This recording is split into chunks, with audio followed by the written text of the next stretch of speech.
My name is Dan Pekarsky. I'm a past president of Federation. I've been involved with Federation since its very inception. At the earliest days when the efforts were being made to create Federation, I was involved then. I am now a long ago past president, but still keep a keen eye on the goings-on. So how was it that you got involved initially? Well, I've been active in Jewish life always. My wife and I and our family moved to Vancouver in 1979. When we arrived, we became active in the community. I chaired the campaign for 2 years. In that 10-year period, probably 86 and 87, thereabouts, and was involved in the many meetings that were organized that were intended to lead to Federation. The moving force was Arthur Folks and Lois Rayfold. The two of them together were boundless energy and committed to this result, and because I knew both of them well, that's what happens. What were the big challenges you were, as an organization, that you were facing in those early years? They're endless. I would think the major challenge at the time was getting the other existing organizations in the community to overcome their concerns that this was some scheme that was going to take away their mandate, their independence, and place it under the aegis of some greater authority. And they were very reluctant to buy in. They had to be bought, had to be rather sold on the idea that that was not the object of the exercise at any point. There was a lot of doubt, a lot of concern about cost. It took us close to 30 years, I guess, to come to realize the truth of if you want to make money, you got to spend money. And at that time, the notion of spending was not so popular. There were countless needs. That was a concern. I remember one member of community, who I'll leave nameless, a very forceful person, saying, "This is a job for volunteers. We don't need to have staff. We don't need to have executive directors.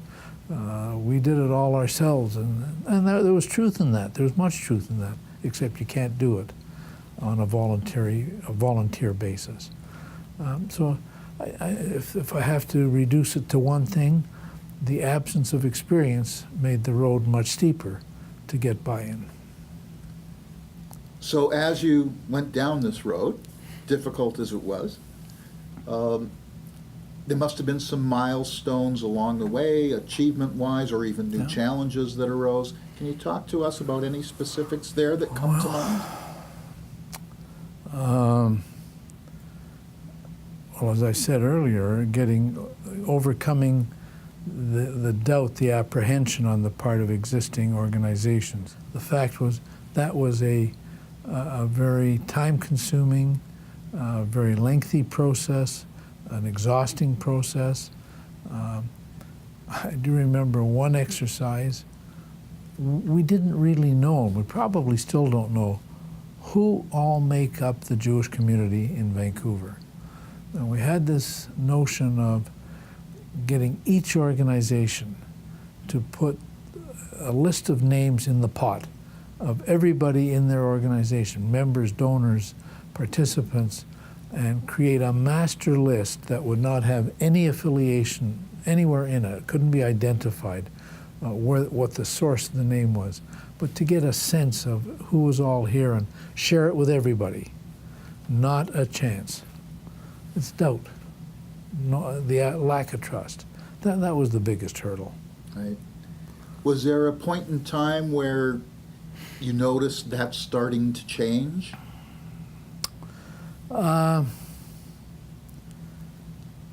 I would say the change was, it evolved. It didn't just happen. Could have been 10 years, maybe that order of magnitude. So it was a pretty long slog. Absolutely. Over the course of all your time with Federation, which goes on a number of years, any particular achievements or milestones that stand out for you? Oh, they're countless. You just have to go to Federation events now and think of what they were then. You got to look at the campaign results. You got to look at the involvement of our Federation leadership in the national organizations and the significant presence that the current leadership has been able to achieve. We are no longer from out there, we're from in here. And I think that's a big step. When you look at our community as a whole today, what do you think that are the big challenges that we're facing today? Well, it's trite, but true. Affordability. It's affecting the ease with which young families, or lack of ease with which young families can establish a home in Vancouver, and that has a ripple effect. If families are having trouble affording homes, they have trouble with affordability of tuition in our Jewish school system, which is vitally important. Affordability in synagogue membership, affordability in social programs, it all mounts up. And that's a big item. And of course, affordability for homeless or for needy families who can't otherwise establish a home, it's pretty pervasive. I was just told the other day of a local business that's having trouble because they can't hire staff. Can't hire staff because the staff can't afford to live anywhere in close proximity to the business, and the travel time and cost is cannibalizing salaries. It's a big issue. As an active participant in Federation, any rewards you've gotten from that? What would I have done with all that time? Look, the rewards come in satisfaction. It's all community service. It's all volunteerism, and it's the paycheck comes at another life.